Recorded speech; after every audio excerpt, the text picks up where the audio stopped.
ऐसा करोगे तो पाप के भागी बनोगे। तो नमस्कार दोस्तों, उम्मीद करती हूँ कहानी सुनकर आपकी आंखें खुल जाएंगी। किसी ने बहुत ही कमाल की बात कही है, कोहरा हमें सिर्फ एक ही चीज़ सिखाता है कि ज़िंदगी में जब दूर का दिखना बंद हो जाए तो एक एक कदम बढ़ाते चलिए, रास्ता खुद ब खुद बनता चला जाएगा।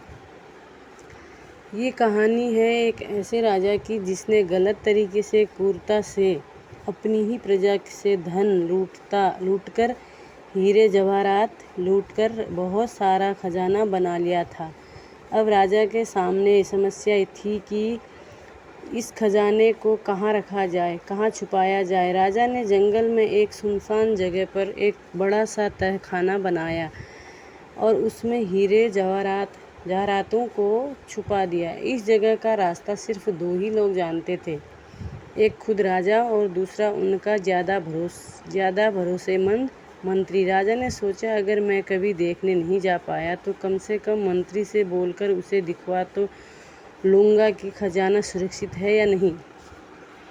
ऐसा ही चलता रहा और कहीं से भी खजाना चुरा के लाते और वहीं छुपा देते थे। एक दिन राजा ने सोचा, आज अपना खजाना देखने चला जाए, और राजा अपने राजमहल से निकलकर जंगल में पहुंचा। राजा के पास चाबी थी और फिर चाबी से ताला खोला और अंदर चला गया। राजा ने खजाना देखा और खजाना देखकर मंत्रमुग्ध हो गया और अपने आप को सिकंदर समझने लगा। राजा अपार हीरे जवाहरात देखकर फूला नहीं समा रहा था और सोच रहा कि मुझसे ज़्यादा इस दुनिया में कोई धनवान नहीं है। उस तहखाने में बहुत बेशकीमती हीरे मोती थे जिनकी शायद दुनिया को भी पता नहीं था।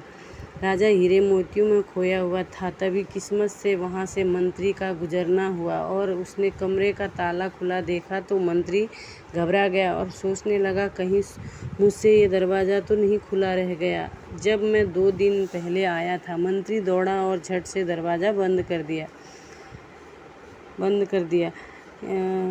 लॉक किया और वहाँ से चला गया। राजा खजाने में खोया हुआ था। फिर अचानक राजा को ध्यान आया, बहुत देर हो चुकी है, अब राजमहल चला जाए। और राजा दरवाजे की तरफ बढ़ा तो देखा दरवाज़ा तो बंद है। राजा के पास चाबी थी लेकिन किसी काम की नहीं थी। राजा दरवाज़ा पीटता रहा, चिल्लाया भी, कोई दरवाज़ा खोलो। अब वहाँ कौन आने वाला था? एकदम सुनसान जगह थी। घंटों बीत गए। अब राजा को भूख प्यास लगने लगी और राजा अंदर गया और हीरे मोतियों को हाथ में लेकर बोलने लगा, बेशकीमती जवाहरात, क्या तुम मुझे एक घूंट पानी पिला सकते हो? राजा को ऐसा लग रहा कि खजाना मुझसे कह रहा है कि गलत तरीके से कमाई गई दौलत तेरी कोई हेल्प नहीं कर सकती। राजा बेहोश हो गया और वहीं गिर गया। जब होश आया तो कंडीशन बहुत ख़राब थी, ऐसा लग रहा था कि अब कुछ ही सांसें बची हैं। तभी राजा ने बक्से से हीरे निकाले और उन पर लेट गया। और राजा दुनिया को एक मैसेज देना चाहता था। उनका मैसेज बहुत ही सिंपल था, लेकिन लिखने के लिए वहाँ पेन नहीं थी।